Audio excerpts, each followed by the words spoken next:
তেল ছাড়া tiffin recipe বানাতে চাইলে এই রেসিপি ট্রাই করে দেখতে পারেন। বাচ্চা থেকে বড় সকলেরই খুবই পছন্দ হবে এই টিফিন রেসিপি। নমস্কার বন্ধুরা, অমৃতাদি কুকিং চ্যানেলে সবাইকে স্বাগত জানিয়ে আবারও হাজির হয়েছি। তো যে সকল বন্ধুরা ইউটিউব চ্যানেল থেকে দেখছেন তারা প্লিজ চ্যানেলটাকে সাবস্ক্রাইব করে আমার পাশে থাকবেন, আর যারা ফেসবুক থেকে দেখছেন তারা পেজটাকে ফলো করে রাখবেন। আর স্কিপ না করে পুরো রেসিপিটি দেখা অনুরোধ রইল, লাইক দিয়ে ভিডিওটি দেখবেন। তো চলুন রেসিপিটি দেখে নেওয়া যাক। রেসিপি তৈরি করব তার জন্য একটা আমি বাটি নিয়েছি। এখানে আমি দিয়ে দিচ্ছি সাদা আটা। তো এখানে আমি এক বাটি মতো নিয়ে নিয়েছি সাদা আটা। এখানে আমি দিয়ে দিচ্ছি অল্প পরিমাণে লবণ। এখন দিয়ে দিচ্ছি চিনি, 1 চামচের মতো দিলাম। নিয়েছি পুরো 1 বাটি টক দই। দেখুন টক দইটা দিয়ে খুব ভালো করে আবারও আমি এই আটাটাকে হাত দিয়ে মাখিয়ে নিচ্ছি। এখানে হাত দিয়ে খুব ভালো করে কিন্তু মাখানো যাবে। আপনারা চাইলে কিন্তু হুইস্কের সাহায্যে কিন্তু খুব ভালো করে এইভাবে মাখিয়ে নিতে পারেন, সেক্ষেত্রে কিন্তু অসুবিধা হবে। যেহেতু এখানে টক দই দিয়ে আমি একটু ভালো করে এইভাবে কিন্তু মাখিয়ে নেব তার জন্য। তো এইভাবে যখন একটু করে মাখানো হয়ে যাবে, তো দেখুন এইভাবে কিন্তু আমার একটু ভালো করে কিন্তু মাখানো হয়ে গেছে। দেখুন উষুধ জল গরম নিয়েছি আমি। এই জলটা কিন্তু হালকা গরম আছে, এই যে অল্প অল্প করে দেব, আর এইভাবে অল্প অল্প করে আমি খুব ভালো করে মাখিয়ে নেব। এক্ষেত্রে এখানে কিন্তু গরম ওষুধ জল দুধ দিতেও পারবেন, সেক্ষেত্রে আরও ভালো হবে এই পরোটাটা। তো দেখুন অল্প অল্প করে আমি জল দিচ্ছি আর এইভাবে আমি মাখিয়ে নিচ্ছি। এখানে কিন্তু একসঙ্গে জল দেওয়া যাবে না, কারণ বেশি জল দিলে কিন্তু তখন নরম হয়ে যাবে খুবই, তার জন্য। তো আমি এইভাবে কিন্তু খুব ভালো করে মাখিয়ে নিচ্ছি। যেহেতু গরম জল, পরে কিন্তু আস্তে আস্তে খুব সুন্দরভাবে নরম হয়ে যাবে। অল্প অল্প করে কিন্তু এখানে মেখে নিতে হবে, একটু সময় রেখে রেখে। আর এখানে দেখুন খুব ভালো করে কিন্তু আমার আটাটা মাখানো হয়ে গেছে। আর যেহেতু আমি এখানে গরম জল দিয়েছি, তার জন্য কিন্তু খুব সুন্দর আস্তে আস্তে নরম হয়ে যাবে আরও। দেখুন এখানে কিন্তু আমি রেখে দিলাম। তো আমি এখানে ঢাকা দিয়ে প্রায় 5 থেকে 10 মিনিটের মতো একটু রেস্টে রেখে দেবো। এরপর দেখুন আমি ঢাকা দিয়ে রেখেছিলাম প্রায় 15 মিনিটের মতো। এরপর আমি উঠিয়ে নিলাম, আর দেখুন এখানে আরও কিন্তু খুব সুন্দরভাবে কিন্তু নরম হয়ে গেছে আটাটা। এভাবে আমি 1 মিনিটের মতো একটু এভাবে মাখিয়ে নিচ্ছি। দেখুন কি সুন্দর কিন্তু এইভাবে মাখিয়ে নিলাম, আর দেখে বুঝতে পারছেন কতটা সুন্দর কিন্তু নরম হয়েছে আটাটা। আর টক দই দেওয়ার কারণে কিন্তু আরও কিন্তু এই পরোটাটা খুব সুন্দর ফ্লফি হবে, খেতেও দারুণ লাগবে।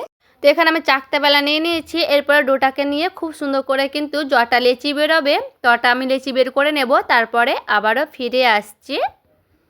এরপর আমি একটা ডো নিয়ে চলে এসেছি। ডোটাকে খুব সুন্দর করে এবার গোল করে নিচ্ছি। গোল করে এখানে অল্প করে হালকা ময়দা শুকনো ময়দা ছিটিয়ে নিচ্ছি। ছিটিয়ে নিয়ে খুব ভালো করে দেখুন আমি রুটির শেপ দিয়ে দেবো।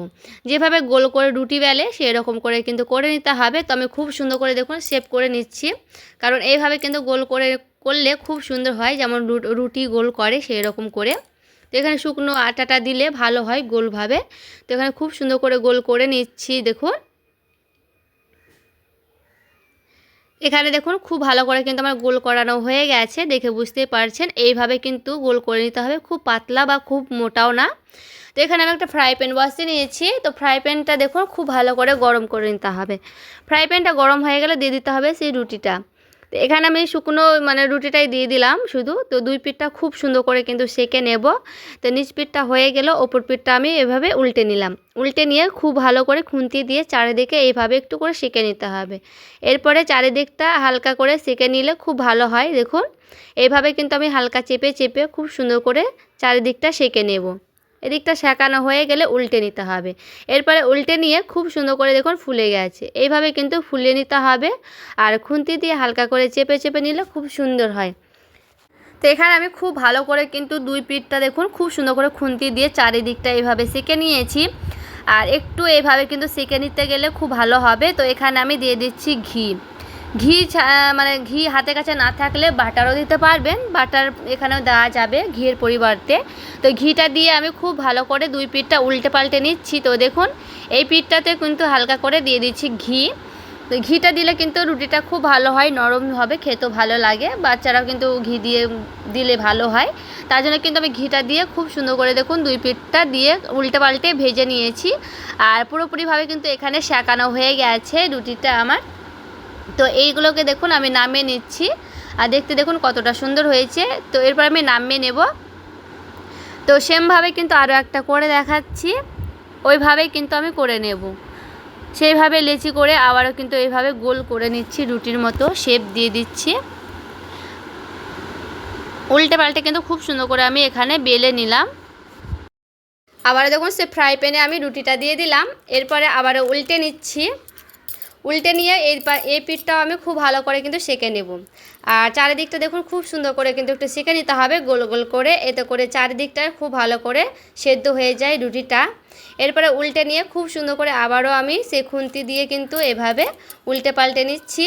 আর চেপে চেপে নিলে খুব সুন্দর করে কিন্তু ফুলে যায়, দেখুন মানে ফুলানো হলে কিন্তু খুব ভালো হবে এইভাবে। তো দিয়ে দিচ্ছি ঘি দিয়ে আবারও আমি এভাবে একটু মানে ব্রাশ করে নিচ্ছি। হাতের কাছে ব্রাশ ছিল না, তার জন্য চামচ দিয়ে কিন্তু আমি একটু ভালো করে লাগিয়ে নিয়েছিলাম।